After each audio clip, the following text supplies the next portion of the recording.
Combate Global MMA announced a new women's flyweight mixed martial arts main event matchup between former world championship challenger Alejandra Lara and nine-time kickboxing champion Gisela Luna, live on Fuse. Great channel. Got to get Fuse at 9:30 p.m. Eastern time from South Florida, from Miami, the 305, the MIA. On Saturday, May 11th. That's coming up soon. So, and we have Miss Lara with us. And this is great because she's going to talk first about this event that's coming to Miami, Combate Global MMA. Azul, how are you? And tell us about the big event coming up. I love your energy, James. Thank you so much. Thank you for having me. I'm pretty excited, getting ready in a hard way cut, but this is good to have my mind uh, in something.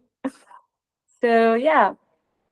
Well, it's interesting because you were supposed to fight Lucera La Loba Acosta, and she had to back out because of a fractured meniscus sustained in training camp. So as a fighter, just how do you deal with things like that when another fighter has an injury and your focus maybe has to change? Yeah, I actually always talk about that to other fighters. Like we always need to be prepared for uh, plan changing, and yeah, everything can happen for me, for the other person. So we have to be so careful in the training camp because of this. And I wanted to fight her. I know that it's a great fight for us, for the fans, but it's okay. I hope we can do it after this. But yeah, now I'm grateful that Gisela took this fight, and she's still coming, and I feel so ready for this. Have you fought in your career so far kickboxers? Yes. So does the training set differentiate? Does the training mix up a little bit more when you're getting ready for her compared to Acosta? Not really, because both are like same style. Like Loba is also a striker, a good striker in kickboxing, but so it's almost same game plan. For you, you have changed and are teaming up with 10th Planet San Diego Jiu-Jitsu and Training Center with the likes of superstars Phil Davis and Kat Zingano. And I'm curious, what made you transition there, and what has it been like there, getting ready for this fight? Well, this is like as you say, a transition, but I'm still working with my Mexican team, with the team Grasso. Pancho Grasso is still my head coach. Well, not for this fight, because I took this opportunity of coming here with also Ilima Lake McFarlane, who was this girl I fought before, but now is a good friend. And she invited me to stay here. I did a lot of stuff. I was working here, teaching kickboxing. I was also teaching. I get certificate as an underwater instructor. So I was doing a lot of things, but also like exploring this area. I wanted to work more in my wrestling and in my grappling, and this is a great place to do that, and also to improve my English. And that's something that, yeah, only being here is like the way, right? So it's like for this camp, but I'm still have like my other teams. Yeah, so it's basically like having two teams. Yes, yes, yes, yes. So when you decided to do that, how was that? Because you said obviously you're in America and in San Diego, and you're helping with your English. You're also getting different sparring partners, I guess, as well to work with. So far, how has that all been for you doing that transition? Was it difficult at first? Was it an easy transition? Well, I mean, was I had a very difficult years last years because of my back issues, and I was dealing with that. And I went to Mexico. I get my surgery done, and then I had this time to rest. And I took the time of exploring new places. And right here was that an exploration. I found these different training partners, different coaches. Right now I'm taking Janex, who is Katzingano's striking coach, and he has been working with a lot of fighters. He's very experienced, very good striking coach, and I'm taking him with me right now. And also I work with different, jiu-jitsu and wrestling coaches. But I was training with Phil Davis in Azteca Boxing, and then we realized that Loba is from there. And then when they called, like, oh, you're gonna fight Loba, oh, okay, let's go. And the next day we met at the gym, and it was like, oh, hey, hey, you know. But then I just say, okay, you were here before, I respect your space, don't worry. And I leave, and I found some other place to train. Yeah, that's always an interesting aspect when two fighters are going against each other and they might be at the same place. It's like, wait a minute, this is my territory. What are you doing here? Well, I'm training here. What do you mean? So it's an adjustment. But you know what? You mentioned the injury. So obviously, how are you feeling? Have you had to train differently at all because coming back from injury? Did it take was it a slower process? No, but you know what is the opposite? Because I was dealing with this all my life. It's not like a new thing. It's not like an injury. It was more like a situation that we needed to fix, because it was many years working with that and dealing with that. And for my last fight, I was so bad. I wasn't even able to do sparring or wrestling or lifting my leg. It was very hard because of my sciatic nerve was so pinched and all of that. And I always try to avoid the surgery. And I tried all of natural ways of working with that, the physical therapy, the nutrition, the everything. I try to heal so bad, but then surgery was an option, and I say, okay, I'm gonna take this, and I did, and now I'm feeling so different. Like I have a new life now, and I'm like able to do more stuff now that I was a year ago. So this was a second time for me, and yeah, I'm feeling like a new fighter. You have faced off with a handful of world-class opponents, including McFarlane, who you challenged for the Bellator Women's Flyweight title, and also Muay Thai World Champion Lena. And I'm just curious, having that experience, how does that help you grow? How does that help you even coming into this fight?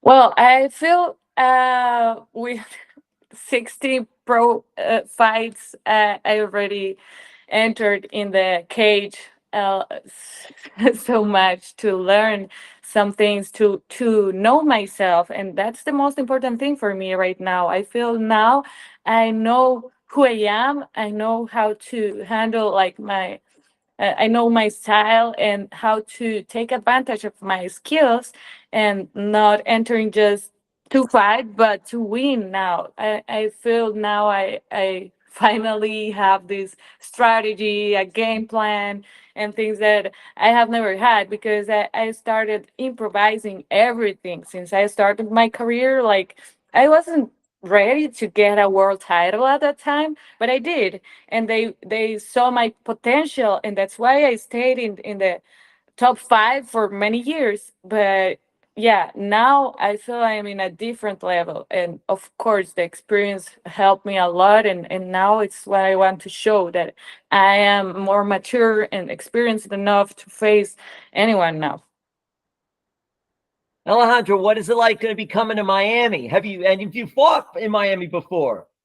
I didn't fought in Miami, but I was a corner there twice for Combate, so I already have been there, and I always thought that it's a very cool league and show and everything. So I'm very excited. This is a great opportunity for me. I'm grateful with Combate for this, and yeah, I know we're gonna put the show on.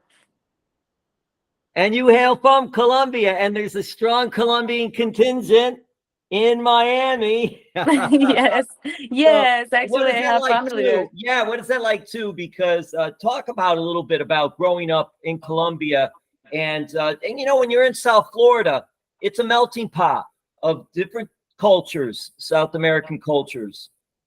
Yes, I have this of not only representing Colombia but Latinos. When I started fighting in a league like no one was from South America or Latin America in general.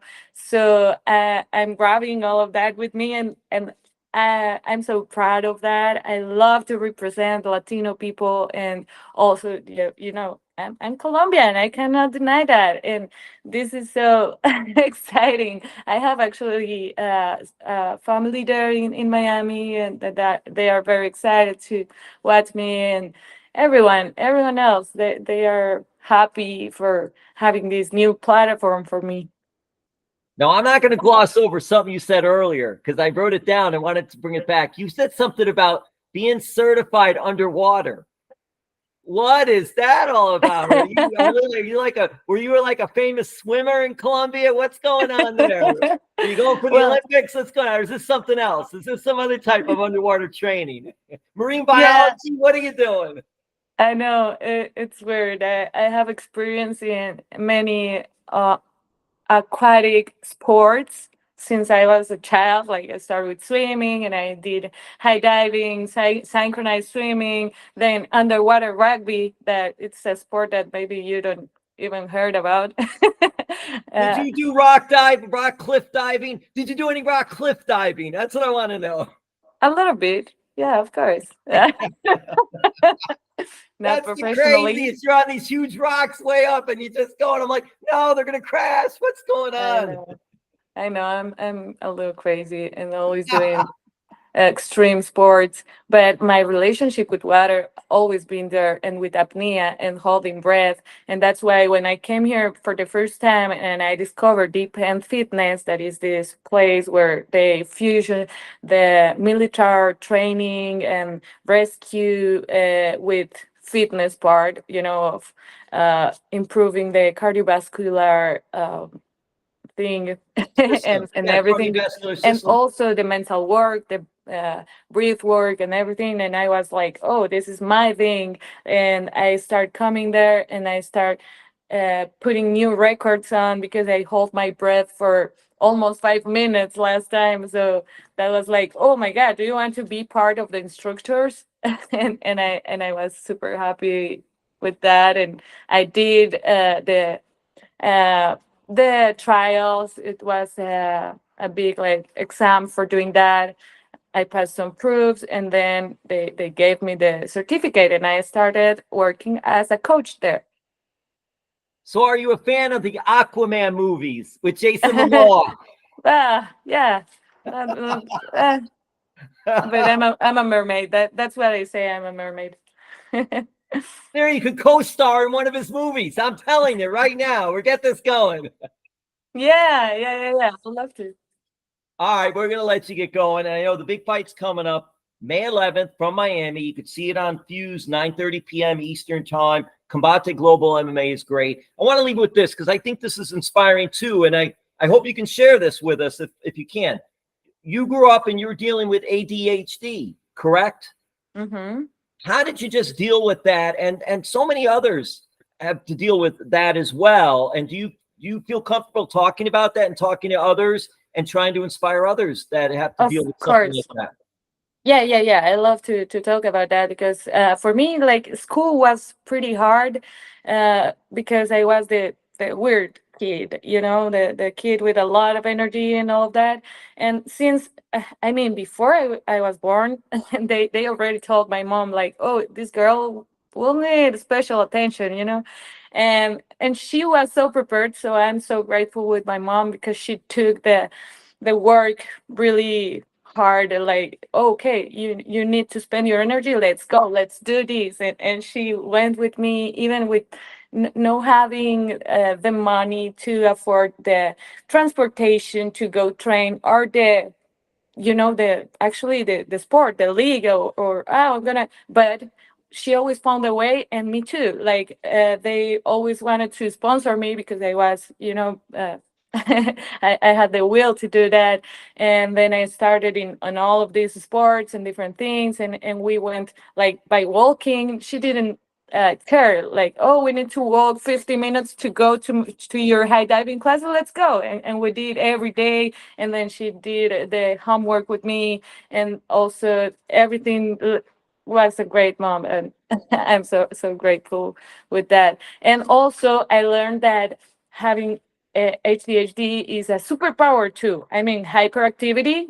I always have like I feel I live more lives than a normal person. I did all kind of this musical theater and the university, and I was a fitness trainer, and this and that, and pole dancer, and this, and that's like I had superpowers because I always had the energy to keep going and do this and that.